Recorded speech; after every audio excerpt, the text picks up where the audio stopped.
Welcome back, everybody, to another episode of Triple M. Hope you're doing good today. Today's episode is an Instagram Live I did with Adam Parr from the Parrsivity Podcast.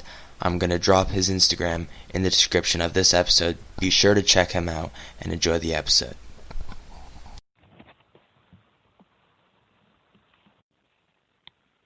What's up, Adam? Hey, how you doing, PJ? I'm great. How are you? Yeah, good, mate. Good.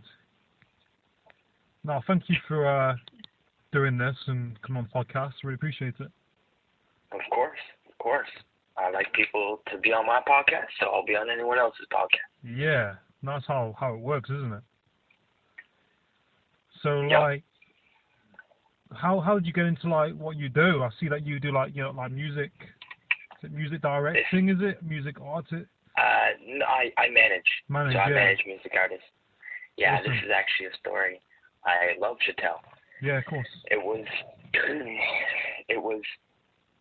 just me and my friend sitting at a table 4 years ago, and he said, "I'm going to be a rapper." I was like, "Okay, all right, I'll be your manager." That's really how simple it was. And then, he was just on SoundCloud for the first year.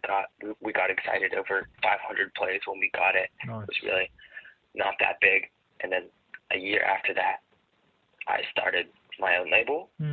It was another one of those things. We were just sitting there and we were thinking, why don't I have a label? That would be cool. I've always wanted to have my own business and have that power. And so I just decided to do it. We decided on the name in another 5 minutes, $1 Records. And from then on, I gathered a group and did pretty well. And now I'm kind of scaling back on that. I'm really trying to focus on managing because the original artist, I'm only with him now. We're trying to focus on getting a deal and moving a lot higher. So he has all of my energy now, and I'm 100% manager. No, that's awesome. How old are you, may I ask? I'm 16. 16, yeah. It's a big thing to do as well. Especially, fair play. Hats off to you for doing that at 16. Thank you. I'm 26, and when I think of setting up setting up a record label, I'll be like, geez. Yeah, no, I can't wait until I'm 30 and I can say I have 17 years of experience and then see them do the math in their head. What? Yeah. What are you talking about? Yeah, no, exactly, yeah. And the thing is, age is just a number, isn't it? And if you want to follow something, if you want to do something, then yes, you shouldn't let that hold you back. Yeah, well, that's almost 100% the case, except for the fact of being able to drive and being able to legally sign contracts. Yeah. Those are the really only two things that can limit me. I can get around them, right? I can get an adult to sign the contract on behalf of my company and just set it up so it's all legal. But yeah, it's really not that bad. But the other challenge is being taken seriously. I'm a sophomore in high school, even though I've been doing this for 3.5-4 years. Yeah. If I'm trying to represent my artist, yeah, and I'm talking to, say, a label rep, and they see I'm 16, that's really a hit to my reputation. So that's hard, because I don't want to lie. I'm not going to say, oh yeah, I'm 19. That's never good.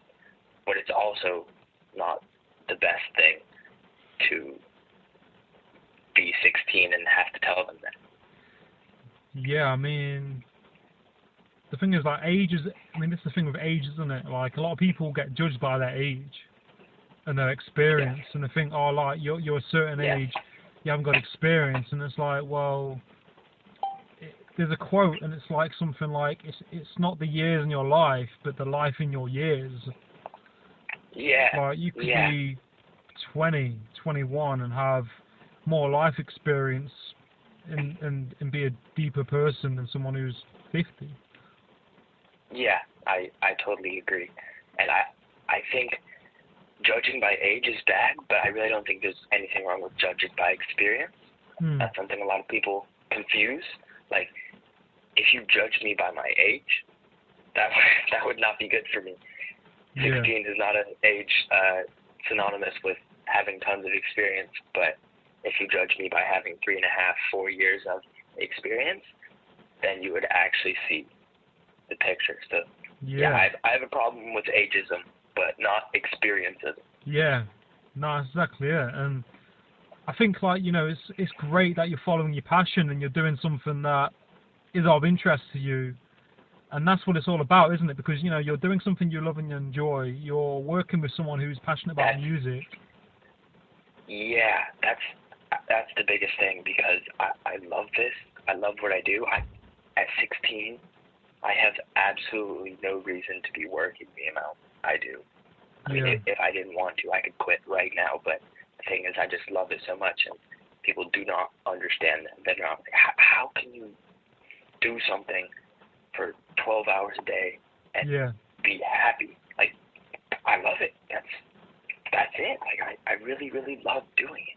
Yeah. Not everything. Some of it is tedious and boring, but most of it is amazing. What kind of music does this guy do? Like, what kind of music are you into? Hip hop. So that's my specialty. Nice. In terms of music I'm into, I like all music, and anybody in the music industry should like all music because they should know a lot about it. But I specialize in hip hop. I listen to it a lot, and I've never really strayed from hip hop. I do provide services and help other people outside of hip hop, but I would never manage an artist or try to sign an artist that wasn't hip hop or R&B. Yeah, like, and I suppose, like, with that genre as well, isn't it? You kind of would you like sign this person to? Are you looking just to focus on one genre of music, like for artists, or? You mean like subgenres of hip hop? I mean, like, are you looking to? I mean, in the future, like, would you look at other different genres of music? In the future, I hope to have a gigantic entertainment company that rivals WMG, Sony Music, Universal Music. So I will not confine myself to any genre. But I'm considering, there's like a subgenre of hip hop that I'm working in right now and that I really like. So I'm considering keeping that for my management company for a while. But the end goal in 20 plus years, no genre will define my ventures and goals. Yeah, no, that's it, isn't it? It opens up your opportunities to then go and do, you know, like I say, you're not selecting just one audience, you can then be open. Yeah. Like, do you have like any like mentors or like role models that you like look up to? I wish I had mentors. I've been looking for mentors. They're hard to find. But definitely a ton of role models. I forget the guy's name. The guy that started Def Jam. He has an interesting name. I know who you mean. I can't remember his name. And Scooter Braun. I've seen a lot of not documentaries, but interviews with him. He's super cool. And I like how he works. And I like Gary Vee a lot, even though he's not in my industry. I listen to a lot of Gary Vee and Ty Lopez. And do you know Casey Adams? I've heard of the name. I've definitely heard of the name. Yeah, I like him a lot because he's young. He's really young. He started what he was doing at the age I am at right now. So he's 19 now, but he has a podcast called Rise of the Young. And on it, he talks to a lot of young people, which is good for me because a lot of the time it's hard to relate with a 40-year-old on a podcast, even though I love Ty Lopez and Gary Vee and all those other people. Yeah, I know what you mean. It's I mean, people like who are that age can learn from you. You know, they can learn from younger people. They might not be the same age, but you can kind of definitely meet in the middle. Like I've noticed that I've done podcasts with people in all different ages and backgrounds, and you can kind of find that common ground if they show that, you know, that interest. Yeah. Mhm. But like you said, Gary Vee, he kind of like I really like him as well, and I think what he does, anyone can relate to it. It doesn't matter what kind of business you're in. Yes. People can relate to what he says because it's real, with social media and life and how it works. Mhm. Yeah, no, he's really good with people. Do you think I'm the youngest guest you've had on your podcast so far? I'd say yeah, you are, yeah. I'm honored, thank you. No, you're welcome. I mean, I'm happy to talk to anyone, and I think it takes a lot to do a podcast or to go on a podcast. I mean, especially on Instagram and this kind of thing.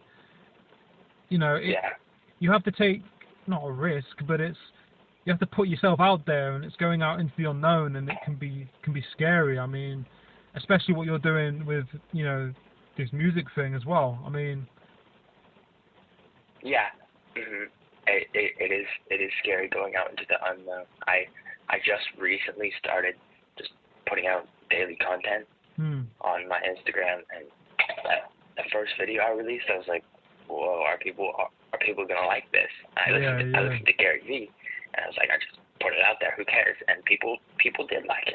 My friends commented, and people I didn't even know commented and liked. So I kept going with it. Yeah, you've got to do what you're passionate about and what you like. And the thing is, people will support you in what you're doing, and the universe will support you in what you're doing. You're always going to get probably that odd person that's like, they might say something negative, but, that's their opinion. It's just an opinion. That's probably how they feel about themselves, and they are envious, and they want to put you down because you're doing something that they're not doing. Yeah, well, I've actually learned this from Gary Vee. I feel bad for them. Honestly, I don't feel bad for myself. I know I have complete confidence in myself. And the fact that they have a problem with that, that's not good for them. I learned all that from Gary Vee, and I have empathy for the people that do that, because they are, if they were doing better than you, they would not say that. Yeah. They are sad that they are down below you. Yeah. That's the only reason that they would ever do that.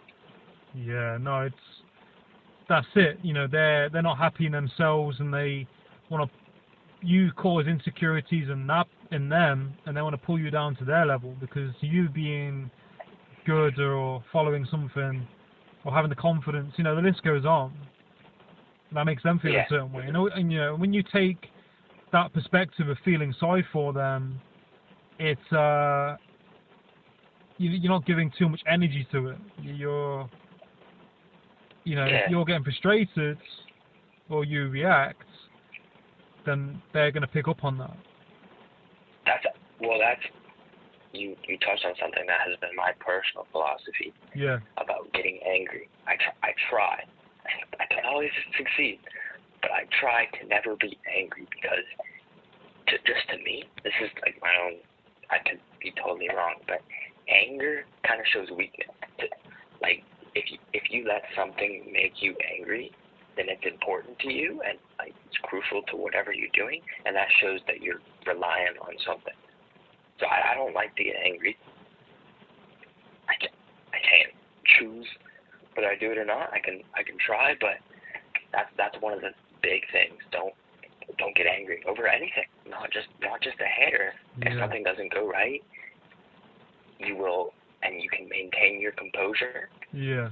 You will do so much better. Being angry doesn't help, and it shows that you aren't thinking beyond, and you're not thinking of the way to solve the problem. You're thinking of the problem. Yeah, like anger. I mean, there's so many levels that lead up to anger. I mean, you'd be annoyed, frustrated, and then it just. Hold on, my artist is joined. That's Craig. 707 Craig just hopped in. Oh, nice. How you doing? Yeah, like anger and frustration, especially if you're arguing with someone, it's like that game Pong, where you're hitting the ball and it's just coming back to you. You're not going anywhere, and your mind, it kind of